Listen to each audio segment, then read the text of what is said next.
Hello everyone, मैं हूं सांदिला तिवारी और आप सबका वेलकम है अप्रिशिएट इंग्लिश चैनल में। Dreams are higher than the sky and deeper than the ocean. बड़े से बड़े सपने को पूरा किया जा सकता है, लेकिन उसके लिए कंसिस्टेंटली हार्ड वर्क करने की जरूरत है। एक रोड मैप तैयार करने की जरूरत है जिस पे लगातार काम करने की जरूरत है। आज जो हम टॉपिक डिस्कस करेंगे वो आपके बारे में होगा।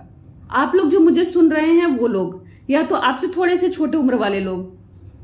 ये स्टोरी एक एडोलेसेंट बच्ची की स्टोरी है। एडोलेसेंट एज ग्रुप हमेशा इल्यूजन में रहने में बिलीव करती।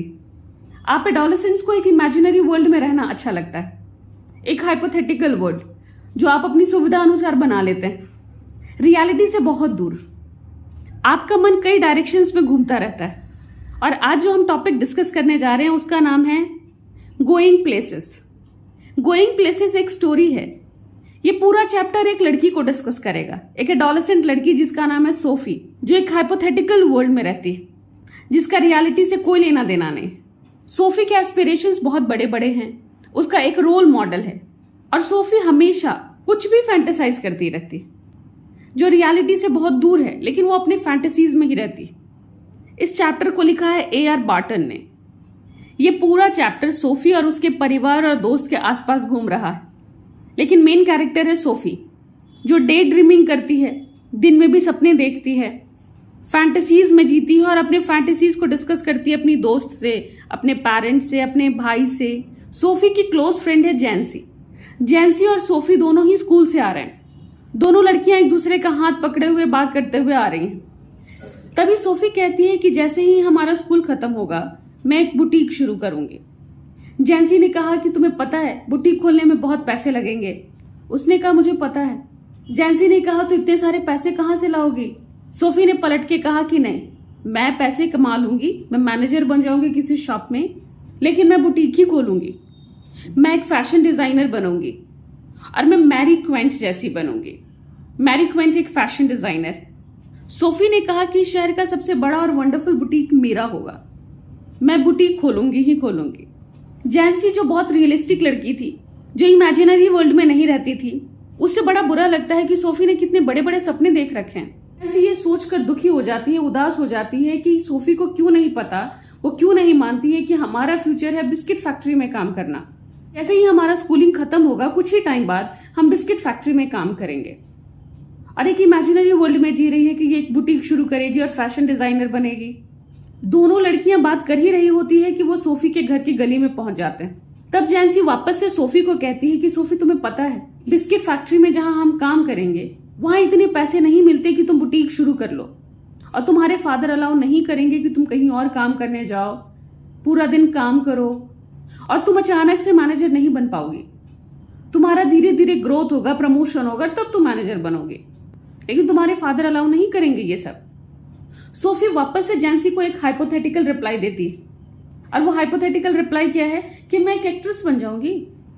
एक्ट्रेस बनने के लिए बहुत ज्यादा काम भी नहीं करना पड़ता, वो काम भी बहुत टफ नहीं होता और बड़े सारे पैसे भी आ जाते हैं। और इतना कहते हुए सोफी अपने घर की तरफ जाती है, लेकिन जाते जाते वो वापस से कहती है जैंसी को कि मेरे पास पैसे होंगे तो मैं बुटीक शुरू करूंगी। तो जैंसी सोफी को रिप्लाई करती है कि ठीक है, तुम्हारे पास कभी पैसे हो तो सबसे पहले अच्छा घर ले लेना। जब सोफी घर के अंदर जाती है तो वो देखती है कि उसके फादर काम से लौटे हैं और वो कुछ खा रहे हैं। वो शेफर्ड्स पाई खा रहे हैं। शेफर्ड्स पाई एक फ्रेंच डिश होता है जो मीट, आलू और बड़ी सारी चीजों को मिलाकर बनता है। सोफी जब अपने फादर को देखती है तो उनके चेहरे को देख के ही पता चल रहा है कि अच्छा वो थके हुए हैं, वो काम से आए हैं, उनके चेहरे पे पसीना है। तभी सोफी का छोटा भाई डेरेक अपने फादर से कहता है कि पापा आपको नहीं लगता कि सोफी को ये लगता है कि पैसे पेड़ पर उगते हैं? मतलब सोफी का छोटा भाई डेरेक भी जानता है कि सोफी रियलिटी से बहुत दूर है। सोफी की माँ किचन में काम कर रही है और सोफी जब अपनी माँ को देखती है तो माँ भी काम करते करते इतनी वीक हो गई है कि उसका बॉडी अब कमजोर हो गया है और उसकी मम्मी का शरीर वीकनेस से और काम के बर्डन से झुक गया है, वो कमजोर हो गई। सोफी की मम्मी ने एप्रन पहन रखा है। एप्रन एक कवर होता है जो हम पहनते हैं किचन में ताकि कुकिंग करते हुए हमारे कपड़े गंदे ना। किचन में अपनी माँ को काम करते हुए देख के और गंदे बर्तनों का ढेर देख के, किचन का सारा काम देख के सोफी को थोड़ा घुटन होता है, सोफी को बुरा लगता है। तो इसीलिए वो अपने बड़े भाई जॉफ को ढूंढने निकल जाती है कि उसका भाई कहाँ है, उससे बात करेगी। तभी वो देखती है कि उसका भाई मोटरसाइकिल रिपेयर कर रहा है सोफी का भाई जॉफ एक यंग लड़का है जिसने 3 साल पहले स्कूलिंग कंप्लीट किया है। वो यूजुअली कुछ बोलता नहीं है। वो अपने काम से शहर के बहुत दूर दूर कोने में जाता है। उसकी लाइफ कैसी है ये सोफी को नहीं पता। उसके दोस्त कैसे हैं, वो कैसी जगहों पे जाता है, वो साइलेंट क्यों रहता है, और जब वो साइलेंट रहता है तो क्या वो भी इमेजिन करता रहता है जैसे सोफी करती है।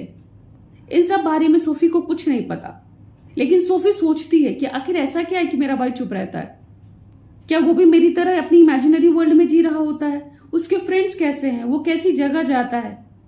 काश ये मुझे भी अपने साथ लेके जाए, अपनी दुनिया दिखाए, अपने जगह को दिखाए, दोस्तों को दिखाए, अपने काम को दिखाए।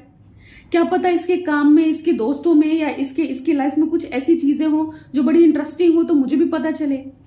लेकिन उसे पता है कि उसके फादर ऐसा होने नहीं देंगे। उसके फादर सोफी को जॉफ के साथ जाने नहीं देंगे।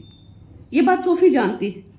सोफी सोचती है कि उसके भाई जॉफ को अभी भी लगता है कि वो बहुत छोटी, तो वो सोफी को कहीं लेके नहीं जाएगा अपने साथ। सोफी अपने आप को इमेजिन करती है कि इस सिचुएशन में वो अपने भाई के साथ घूम रही है, उसकी दुनिया देख रही है। वो अपने भाई के पीछे येलो ड्रेस पहने हुए बैठी हुई है और उसका भाई ब्लैक लेदर का जैकेट पहना हुआ है। और यही सब इमेजिन करते करते सोफी जॉफ को बोलती है कि मैं डैनी कैसी से मिली। जॉफ बहुत स्ट्रेंजली पूछता है कि डैनी कैसी से कहाँ मिली। सोफी रिप्लाई करती है आर्केड में। आर्केड शॉपिंग मॉल भी हो सकता है, एक दुकान भी हो सकती है। जॉफ यकीन नहीं करता है, कहता क्या मजाक की बात है, ऐसा नहीं हो सकता। और वो पूछता है कि तुम डैनी कैसी से मिली, ये बात तुमने फादर को बताया क्या, डैड को बताया क्या? सोफी अपने भाई की तरफ देखकर कहना चाहती है कि तुम पहले वो इंसान हो जिसको मैं अपने सीक्रेट्स बता रही हूँ कि मैं डैनी कैसी से मिली। डैनी कैसी एक फुटबॉलर है, एक यंग फुटबॉलर जो यूनाइटेड टीम के लिए खेलता है। जॉफ सोफी से कहता है कि नहीं, मैं तुम पे यकीन नहीं करता हूँ कि डैनी कैसी से तुम मिली। सोफी कहती है कि हाँ मैं मिली हूँ, मैं शॉपिंग कर रही थी, मैं शॉपिंग करने गई थी, तब मैंने देखा था। मैंने उसे टोक कर पूछा कि क्या तुम डैनी कैसी हो? उसने कहा हाँ।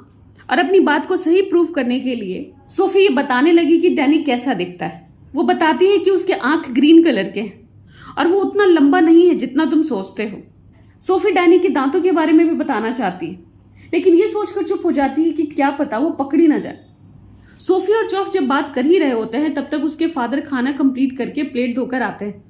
तो जॉफ उनसे कहता है कि आपको पता है सोफी डैनी कैसी से मिली। सोफी के फादर ये सुनकर सोफी की तरफ टर्न होते हैं, देखते हैं उसको कि क्या ये सही बात है। और सोफी के फादर के एक्सप्रेशन को देख के ही लगता है कि नहीं, उन्होंने यकीन नहीं किया इस बात पे, क्योंकि सोफी के फादर को भी पता है कि उनकी बेटी फैंटेसीज में रहती है, इमेजिनरी वर्ल्ड में रहती है, रियलिटी से उसका कोई वास्ता नहीं है। जॉफ वापस से कहता है कि नहीं नहीं ये सच बात है, वो मिली थी।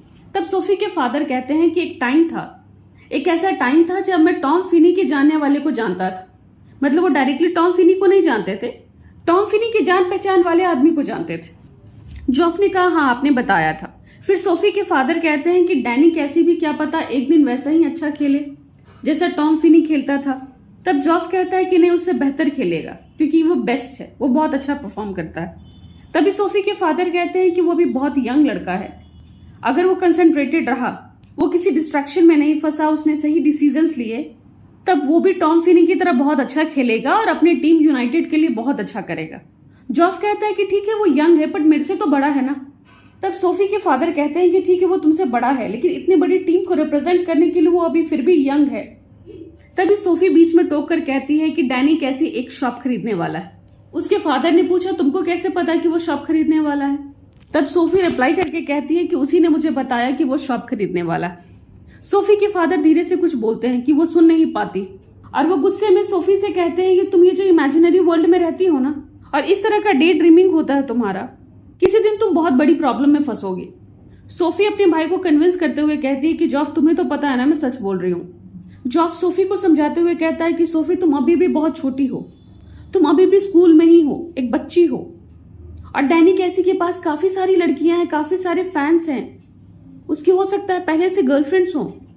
सोफी कहती है कि नहीं नहीं डैनी ऐसा नहीं है, उसका लड़कियों में कुछ खास इंटरेस्ट नहीं है, उसको लड़कियों से मतलब नहीं है।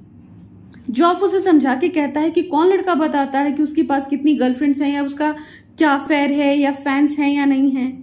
तब सोफी डैनी का पोजीशन जस्टिफाई करते हुए कहती है कि नहीं नहीं उसने तो मुझे भी नहीं टोका था, मैंने उसे सामने से टोका, तब जाकर उसने मुझसे बात की। और सोफी मनगढ़ंत बातें बनाकर जॉफ को कहती है कि मैंने उससे कहा था कि ऑटोग्राफ दे दो, मेरे भाई के लिए दे दो। लेकिन हमारे पास ना ही पेन था और ना ही पेपर था। तो हमने थोड़ी सी बात की और प्लान किया कि अगले वीक हम फिर से मिलेंगे। डैनी ने सोफी से कहा कि अगले वीक जब वो मिलेंगे तो वो उसके छोटे भाई डेरेक के लिए ऑटोग्राफ दे देगा। और सोफी अपने भाई जॉफ को कहती है कि तुम्हें मेरी बात पे यकीन तो है ना, देखना मैं अगले वीक उससे मिलने जा रही हूँ। और वो अगले वीक सैटरडे को अपने फादर अपने भाई के साथ फुटबॉल मैच देखने जाती। ये उसकी फैमिली का रूटीन होता है कि वो हर सैटरडे फुटबॉल मैचेस को देखने जाते हैं। उस दिन के मैच में यूनाइटेड टीम 2 गोल से जीतती है और टीम के लिए डैनी कैसी ही सेकंड गोल करता है। अपनी फेवरेट टीम का परफॉर्मेंस देख के, अपनी टीम को जीतते हुए देख के सोफी की फैमिली और सोफी बहुत खुश है। पर सोफी कुछ ज्यादा ही प्राउड फील कर रही है, जैसे डैनी कैसी के गोल में उसका भी कुछ कंट्रीब्यूशन हो और उसका भी कुछ पार्ट हो। और जब सोफी जेंसी से मिलती है तो जेंसी ने सोफी से पूछा कि तुमने क्या कहा जॉफ को, तुमने अपने भाई से क्या कहा कि तुम डैनी कैसी से मिली हो, तुमने उससे झूठ क्यों बोला। सोफी कहती है कि हाँ मैं तो मिली थी, मैं झूठ नहीं बोल रही थी। क्योंकि जेंसी जानती है कि सोफी एक इमेजिनरी वर्ल्ड में रहती है, तो इसीलिए जेंसी सोफी को कहती है कि तुम रियलिस्टिक क्यों नहीं हो जाती, तुमने अपने भाई से झूठ बोला। सोफी को जेंसी की ये बातें सुनकर बहुत गुस्सा आता है, बहुत बुरा लगता है कि उसके भाई जॉफ ने क्यों बता दिया जेंसी को सब कुछ। और सोफी जेंसी से रिक्वेस्ट करती है कि देखो तुमको पता चल गया जॉफ से, बट प्लीज तुम मेरे फादर को नहीं बताना, तुम किसी और को नहीं बताना, वरना मुझे पिटाई लगेगी। जेंसी कहती है कि तुम्हें पता है कि मैं किसी को नहीं बोलने जा रही हूँ, लेकिन तुम ये सब क्यों कर रही हो, बंद करो। और सोफी जेंसी से बात करते हुए ये समझ जाती है कि कम से कम जेंसी को उनके अगले डेट के बारे में नहीं पता है, वो इमेजिनरी डेट जो उसने अपने दिमाग में बनाया है। और रियलिटी से दूर अपने इमेजिनेशंस को सच मान के सोफी तैयार होकर डेट के लिए उस जगह पे जाती है जहां उसको लगता है कि अच्छा लवर्स यहाँ मिलेंगे और उनको कोई डिस्टर्ब नहीं करेगा, ये जगह लवर्स के लिए बहुत सूटेबल है। और शहर से दूर डेट के लिए वो उस जगह पे जाती है जो थोड़ी शांत है, सुनसान है। सोफी बचपन में उस जगह पे जाया करती थी। वो एक बेंच पे बैठ जाती है और वेट करने लगती है डैनी कैसी का। काफी टाइम हो जाता है और डैनी कैसी नहीं आता है। तब वो थोड़ी रियलिस्टिक होने लगती है, सच को एक्सेप्ट करने की कोशिश करती है। वो रियलिटी में डैनी कैसी से कभी नहीं मिली, उसने अपने दिमाग में एक स्टोरी बनाई है, अकेले ही प्लान किया और डैनी कैसी का वेट कर रही है। सोफी को काफी डर लगता है। डर किस बात का कि पहले भी लोग उसकी बात पे यकीन नहीं करते थे, अब फिर से नहीं करेंगे, कहेंगे अरे ये तो झूठ बोलती है, ये तो गप्पे मारती है। वो किस मुंह से कहेगी जॉफ को कि वो नहीं मिली डैनी कैसी से। उसके फादर तो पहले भी उस पर बिलीव नहीं कर रहे थे, अभी भी नहीं करेंगे। वो कैसे कहेगी अपने छोटे भाई डेरेक से कि मैं तुम्हारे लिए ऑटोग्राफ नहीं ला पाई। सोफी का भाई, सोफी के फादर, सोफी की मदर या जेंसी, ये सारे लोग ही क्या सोचेंगे। उनकी नजर में पहले से ही सोफी बात बनाने वाली लड़की है जो मनगढ़ंत बातें करती है। अब ये तो सही प्रूफ हो जाएगा। सोफी के लिए सच को एक्सेप्ट करना बहुत डिफिकल्ट था। इतनी जल्दी कोई मनगढ़ंत बातों से बाहर निकलता है। वो काफी दुखी हो गई थी, उसको अपने घर जाने में काफी तकलीफ हो रही थी, वो काफी भारीपन महसूस कर रही थी। अब वो घर की तरफ लौटने लगती। वो डिसाइड करती है कि अच्छा वो घर चली जाएगी, डैनी कैसी तो आया नहीं। वो थोड़ी दूर ही जाती है कि उसने फिर से इमेजिन कर लिया डैनी कैसी को, और वो अपनी इमेजिनेशंस में फिर से डैनी से बात करती और कहती है कि क्या तुम डैनी हो। उसको रिप्लाई भी मिलता है इमेजिनेशंस में ही कि हाँ मैं ही डैनी हूं। और वो डैनी से बताती है कि मेरे भाई, मेरे फादर तुमको बहुत अप्रिशिएट करते हैं, बहुत प्रेज करते हैं तुमको कि तुम बहुत अच्छे प्लेयर हो, तुम बहुत अच्छा खेलते हो। और जैसा कि उसने देखा हुआ है डैनी को इंटरव्यूज में या फोटोज में, उसी तरह वो इमेजिन करती है कि उसके फेस पे रिंकल्स हैं, उसके दांतों के बीच में गैप है, उसकी आंखें ग्रीन हैं। और वो इमेजिन करती है कि वो डैनी से ऑटोग्राफ मांगती। डैनी उसकी तरफ देखते हुए कहता है कि अच्छा मेरे पास तो पेन नहीं है, तुम्हारे पास भी पेपर नहीं है। और वो मेंटली एक एक्सक्यूज तैयार करती है अपने इमेजिनेशंस में ही। उसे अपने भाई के लिए बुरा लगता है कि अच्छा मैं ऑटोग्राफ नहीं ला पाई। डैनी भी काफी सॉरी है, काफी बुरा फील कर रहा है कि वो उसके भाई के लिए ऑटोग्राफ नहीं दे पाया। सोफी लगातार अपनी इमेजिनेशंस में रहती है। अगले सैटरडे जैसा कि नियम है, सोफी और उसकी फैमिली, उसका भाई, उसके फादर वापस से मैच देखने जाते हैं। इस बार भी United team, football team, United team बहुत अच्छा परफॉर्म कर रही है। डैनी भी अच्छा परफॉर्म कर रहा है। लोग खुशी के मारे चीख रहे हैं, प्रेज कर रहे हैं डैनी को, उस टीम को। और सोफी के फादर और उसका भाई डैनी को प्रेज करते हुए, यूनाइटेड टीम के प्लेयर्स को प्रेज करते हुए खुशी में हैं। और इसी के साथ खत्म होता है आपका chapter going places. Thank you for watching. मिलते हैं अगले वीडियो में। बाय।